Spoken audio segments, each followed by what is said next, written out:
tanah kita olah, siap itu tengah bedengan itu kita belah, baru kita masukkan pupuk di situ semuanya. Sebenarnya yang wajibnya ibaratnya untuk satu tonggak tanaman dua. Serangan yang paling hebat adalah embun tepung.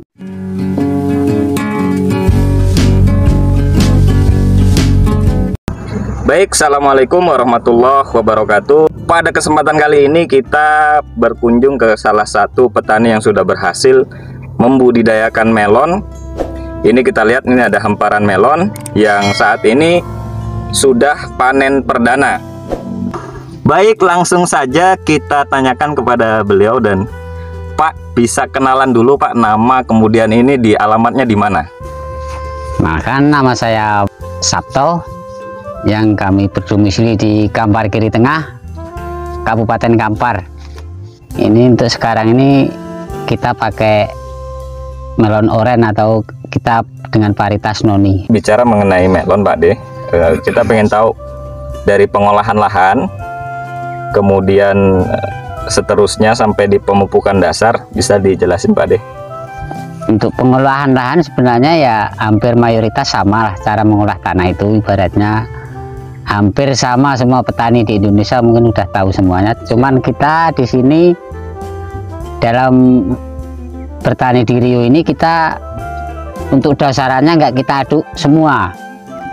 Jadi tanah kita olah, siap itu tengah bedengan itu kita belah, baru kita masukkan pupuk di situ semuanya. Nah, untuk pupuknya yang jelas kita untuk di Riau harus memakai pupuk kandang ibaratnya.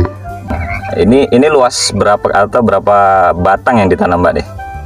Untuk sekarang kita cuma menanam 3.000 batang. 3.000 batang, pupuk kandangnya habis berapa? Jadi semalam cuma menghabiskan 100 karung. 100 karung. Kemudian pupuk kimianya di dasaran apa aja? Untuk pupuk kimianya ya biasanya ya kita memakai yang jelas unsur NPK pasti kita masukkan. Kalau ZA kita menengok cuaca, untuk semalam nggak kami masukkan ZA lantaran cuaca hujan.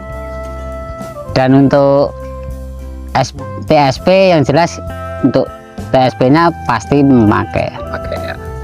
Baik, ini kan konsepnya sudah menggunakan mulsa nih Pak De. Ya. Ini yang digunakan mulsa apa nih Pak De? Ini untuk petani biar irit kita memakai CBA lantaran CBA bisa untuk 2-3 kali tanam. Kemarin ini langsung tanam biji apa disemai dulu Pak De? Baru sekali inilah kita pakai polybag, biasanya langsung kita tanam. Lantaran semalam cuaca hujan, curah hujannya tinggi, jadi takut padat, takut ada pembusukan, makanya yang sebagian kita pakai polybag. Umur berapa bibitnya setelah disemai, kemudian berapa hari dipindah tanam di lokasi? Ibarat seminggu. Sekitar seminggu itu ya. Oke, setelah seminggu pindah tanam, perawatannya apa di situ Pak De? Mulai dari pemupukan nih, pupuk susulannya mulai berapa hari masuk? Yang jelas untuk minggu pertama kita masukkan NPK biarpun cuma 5 butir 6 butir di dekat pokoknya di sini ibaratnya. Oh gitu ya. Kita ibaratnya cuma untuk biar untuk perangsang akar aja. Pemupukannya berapa hari sekali Pak De sampai panen? Sebenarnya kalau untuk pemupukan susulan kita tengok seberapa banyak dasaran yang kita pakai. Kemudian tadi kan pupuk tunggal ya disebar langsung. Ada nggak sistem pemupukannya kocor? Ada nggak Pak De di musim ini kemarin? Iya, kita 20 hari pertama kita kocor, siap kita kocor, kelang seminggu kita kocor lagi. Selang seminggu langsung kita tugal. Nah, komposisi pupuk pengocorannya apakah menggunakan NPK 16 juga atau ada kombinasi pupuk lain Pak De? Ya kita tengok tanamannya, lantaran tanaman usia segitu sudah pembentukan buah, makanya kita rangsang pakai kalium. Untuk selanjutnya ini kan saya lihat nih model penanaman Pak De ini satu jalur di tengah, ya. Kemudian sistemnya dipangkas, disisakan 2 cabang Pak De. Ya. Nah itu per satu tanaman ini bisa menghasilkan berapa buah nih Pak De? Ya, sebenarnya yang wajibnya ibaratnya untuk satu tonggak tanaman 2. Akan tetapi kalau memang kesuburan tanaman ini kira-kira bisa kuat untuk membuahkan 3, ya kita paksakan untuk buahkan 3. Nah, ini usia tanaman udah berapa nih Pak De? 70 hari. Udah 70 hari, Iya. makanya hari ini panen pertama. Iya. Oke, baik, mengenai pemupukan kemudian sistem penanaman sudah disampaikan. Selanjutnya kita masuk ke dalam hama dan penyakit Pak De. Di musim ini kemarin serangan hamanya yang menyerang apa aja Pak De? Ya, serang terhebatnya adalah yang jelas jamur lah. Jamur ya, Jamur. penyakitnya ya, jamur. Iya. Nah, itu penanganannya seperti apa? Yang untuk trotol semalam ya pakai Rebus Opti. Untuk serangan yang paling hebat adalah embun tepung. Embun tepung Ya, ya, itu serangan di paling memang hebat dan embun tepung. paling dahsyat itu. Iya. Nah, itu penanganannya gimana Pak De? Ya, semalam kita menggunakan produk produk Nepos yang unsur tembaganya ada lah, kita masukkan unsur tembaga. Kalau di serangan lalat buah gimana? Alhamdulillah untuk musim ini lalat buah agak kurang dan kita cukup memakai Glumon. Untuk M21-nya digunakan di musim ini seperti apa? Untuk M21 kita kan pakai fermentasi pupuk kandang, jadinya kita masukkan di pupuk kandang. Oh, untuk fermentasi Pak? Iya, untuk kocoran aja. Oh, kocoran juga Iya. ya, supaya aman dari serangan jamur juga. Tanah ya. Nah, jadi steril ya, pupuk kandang yang digunakan sudah aman. Iya. Nah, itu dosisnya berapa Pak De? Untuk kami per 200 liter itu 1 botol. 200 liter 1 botol Iya. ya. Pakai drum itu berarti ya? Iya. Itu berapa minggu sekali dikocorkan? Kalau setiap ngocor pasti kita campurkan Campur sama pupuk kimia. fermentasi dari pupuk kandang dari ya. Iya, dari pupuk Biar kandang ada tadi unsur ya. lumpurnya lah, ibaratnya biar cepat pecah. Oke, baik. Mungkin itu mengenai hama penyakit kayaknya udah cukup Pak De ya disampaikan. Nah, Pak De untuk melon ini di Pekanbaru ataupun di sekitar sini itu pemasarannya gimana Pak De? Alhamdulillah kalau untuk Pekanbaru masih permintaan masih seru. Masih seru ya? Masih seru untuk Pekanbaru. Alhamdulillah.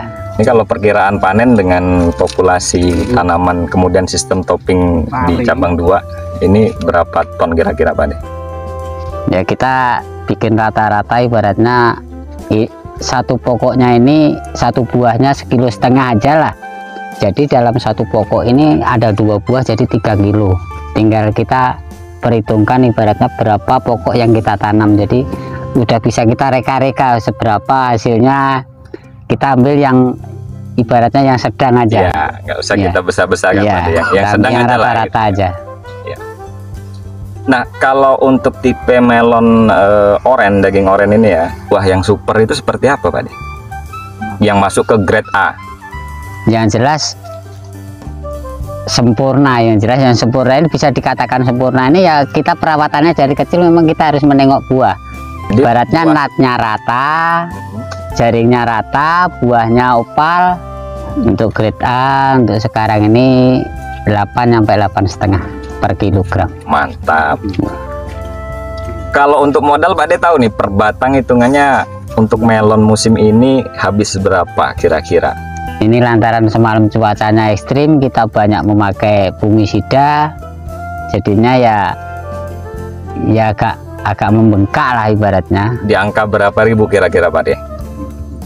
Paling maksimal untuk satu pokoknya ini bisa menghabiskan maksimal ya, untuk maksimalnya. Kalau untuk sedangnya paling 6.000 sampai 7.000. Tapi untuk kita menjangka yang lebih tinggi nanti ada risiko kerusakan tanaman, maka kita perhitungkan satu pokoknya 12.000. Baik, terima kasih Pak De, informasinya sangat lengkap sekali. Potensi dari budidaya melon ini masih sangat besar sekali Pak De. Masih peluangnya masih Teman-teman besar yang untuk masih mau dilihat. menanam atau berbudidaya melon. Yang jelas untuk motivasi untuk kawan-kawan pemula, yang jelas jadi petani jangan takut sengsara. Pasti kita kalau dengan tidak takut sengsara pasti kita akan bahagia. Mantap, masuk masih. Kalau nanti sahabat ada yang masih mau bertanya, silakan sampaikan di kolom komentar, nanti kita sampaikan ke Pak De. Dan bagi sahabat semua yang baru bergabung di channel ini, silahkan di subscribe, like, dan di share sebanyak-banyaknya agar video ini bisa bermanfaat untuk semuanya dan bisa memotivasi sahabat tani Indonesia agar terus bisa menanam untuk dapur besar kita Indonesia. Terima kasih Pak De atas waktunya sekali lagi. Mudah-mudahan videonya bermanfaat dan berkah untuk Pak De sudah menyampaikan informasi ini. Dan kita tutup sama-sama dengan Assalamualaikum warahmatullahi wabarakatuh. Waalaikumsalam warahmatullahi wabarakatuh. Salam tani. Semangat.